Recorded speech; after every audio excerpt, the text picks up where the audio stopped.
I want to tell you about my final full week of night shifts in the A&E because honestly, it really did change how I think about my entire job. It was 4 night shifts in a row, which is standard in UK medicine, and on an average night in that department, I will see around 30 patients. So across the whole week, that is roughly 120 patients. And this wasn't just some random cross-section of scrapes and coughs and minor injuries. For 2 of those shifts, I was working in resus, which is where the very sickest patients go.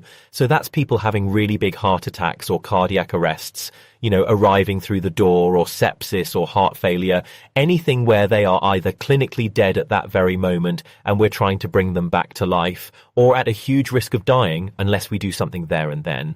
For one of the shifts I was in majors. So these are the patients who are pretty sick, but not imminently dying. And for one of those shifts, I was down in the ambulance assessment area, seeing patients who'd been brought in by ambulance, almost like a bit of a holding bay where we assess them really quickly to see if they need resus or they can wait. These were by and large the sickest people in the hospital. And I did something that I have never ever done before because I wrote down for every single patient, leaving out all identifiable information, I wrote down the diagnosis or the most likely reason that they were sitting in front of me that night. And when I sat back and looked at the finished list at the end of the final night shift, one thing hit me so hard that I've been able to stop thinking about it since, and I've been telling everybody about this. And it's honestly the entire reason I keep making these videos. Out of roughly 120 people, every single one of them, except one, was there with something that could very likely have been prevented if only something had changed years earlier. And I will tell you about that one patient right at the very end because I think about her quite often. Now, if you're new to this channel, then thank you for watching this video. My name is Dr. Alex. I'm an NHS doctor in the UK, and this channel is about one thing. It's helping you, hopefully helping you to prevent the diseases that I see when I work in the A&E instead of just waiting until they've already taken hold, and our options are fairly limited. And if you want to help me out, then the single best thing you can do to support me and the channel, because it is just me, there's nobody else making these videos behind the scene, is to give the video a like. If you do like it, give it a hype and also subscribe to the channel. All of those things are completely free and it helps me to keep making these videos for you. So what are 120 of the sickest people in the hospital actually sick with? Well, when I went back through my list, the pattern, it became almost monotonous, to be honest. And that monotony is the whole point. It was heart attacks and unstable angina, which is that crushing chest pain that you get that comes on when the arteries feeding the heart muscle have very slowly narrowed and clogged up with fatty deposits over decades, until eventually the blood just cannot get through. That is what we call a heart attack. It was strokes, where that very same process, this time in the vessels supplying the brain, finally blocks or bursts, and the brain tissue starts to die by the minute. There were falls, and when you look closely at the falls in older people, so many of them trace straight back to muscle that's just wasted away over the years until the legs simply cannot save a stumble, or to a brain that has already been dimmed by dementia. That week alone, we had, numerous people going to theatre to surgery for amputations related to type 2 diabetes, toes and feet being lost to a disease that builds in near silence over decades as raised blood sugar slowly damages the vessels and the nerves. We had kidney failure, and there was heart failure, like I mentioned. The same small handful of conditions coming through the doors over and over and over again. And here's what really struck me about that entire list, because nearly every single one of these people was younger than you'd expect anybody to be facing these things, younger than the age at which a body really starts to wind down.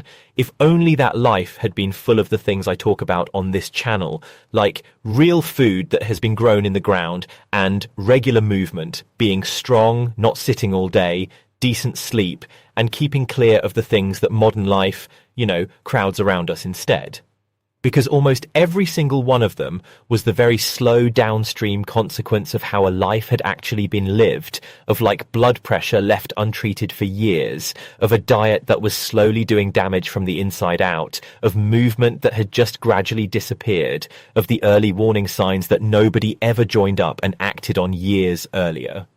Standing in that packed research, surrounded by machines and alarms and brilliant exhausted staff, one thought landed on me that I still cannot really put down.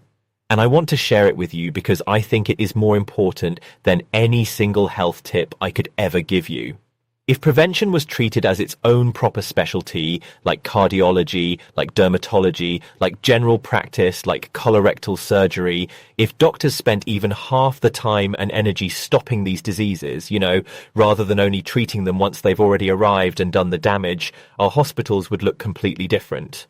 Because it dawned on me standing there in recess that almost every trolley in that room was taken up by something that simply didn't have to happen, or at least didn't have to happen yet. And I want to be really clear with you at this point. Seeing somebody at the age of, say, 85 with heart failure, or somebody at 90 with kidney failure, is a completely different thing, from seeing those exact same problems in a person 20 or 30 years younger, which we see every single day. We all age.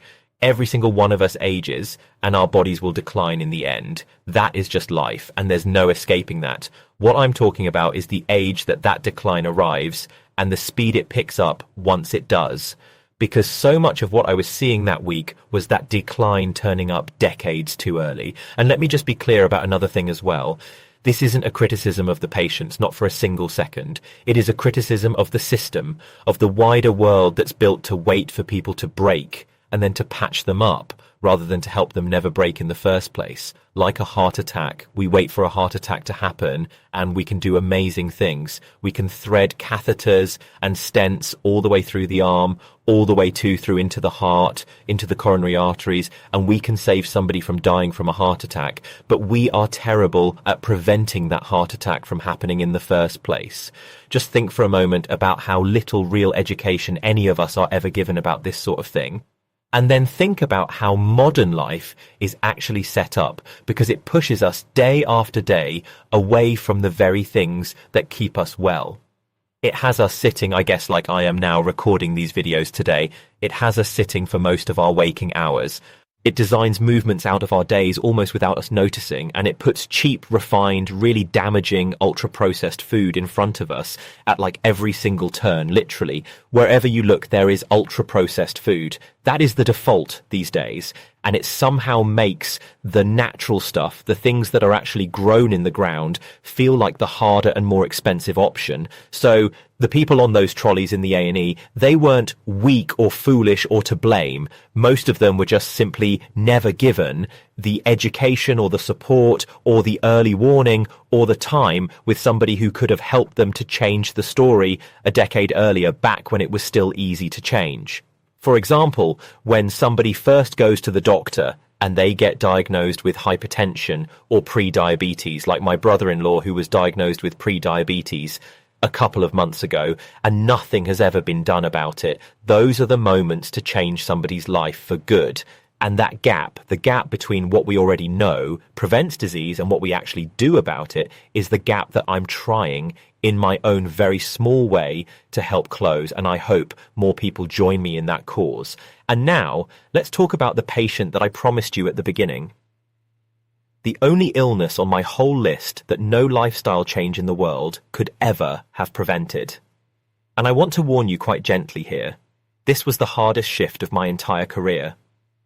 So, this patient was 4. She was a 4-year-old little girl, and she had swallowed a button battery, one of those very small, flat, silver batteries that you get in toys and remote controls and car keys as well. They are a really dangerous thing. And sometimes birthday cards as well, the ones that make sounds. And here's the thing that so many people don't realize about these button batteries. Once a battery lodges somewhere in that child, in the esophagus or the stomach or the intestines, it doesn't just sit there doing nothing. It starts to generate a small electrical current, and that current triggers a chemical reaction in the tissue around it. A reaction that can burn straight through the delicate structures of a child's throat and chest in a matter of minutes and hours. It can even erode into one of the major blood vessels that runs right through all of that. Now, by the time she reached us, she was barely conscious, and she had already lost a frightening amount of blood.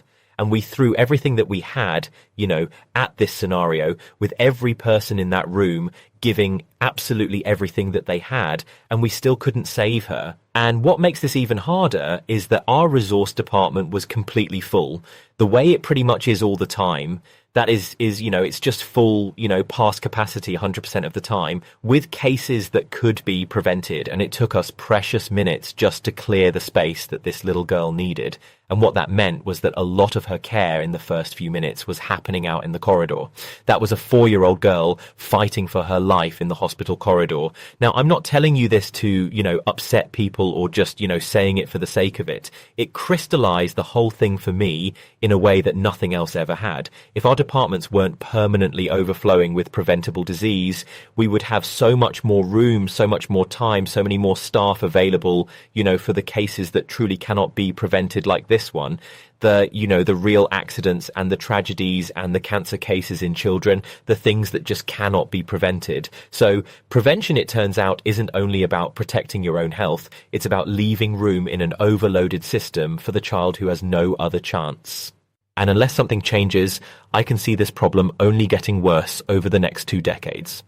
So if you take just one single practical thing away from this whole video, then just please let it be this, because it really could save somebody's life. Keep button batteries well out of the reach of small children and check that the battery compartments on toys and gadgets are properly screwed shut. They have that tiny little grub screw, and that you need a really tiny screwdriver to get in and to seal it properly. We've got an 8-month-old, and this is something that we're quite pedantic about, and for good reason. And if you ever suspect that a child has swallowed a battery, no matter what size, treat it as an immediate emergency. Call 9999 or 911 or whatever and go straight to the A&E. And please do not sit and wait to see whether they seem fine or whether it passes through, because the worst case scenario is just not worth it. You have to be seen immediately. Now, I know that that was a bit of an odd video with a case that was a bit unrelated to everything else, but I thought it was worth mentioning anyway. It's far too important not to share stories like this. Now, if it's made you, want to change even one thing for your own health, then just do one thing today, however small that is, for the version of you that doesn't want to arrive on a trolley in my research or any hospital in 10 or 20 or 40 years' time. If you have any questions about anything that I've mentioned, then please do put them below. I'll try to respond to as many as I can, but they help to shape future videos.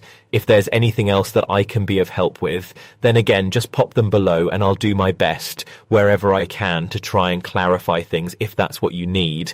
Anyway, thank you so much for watching this video, and I hope you have a great day wherever you are.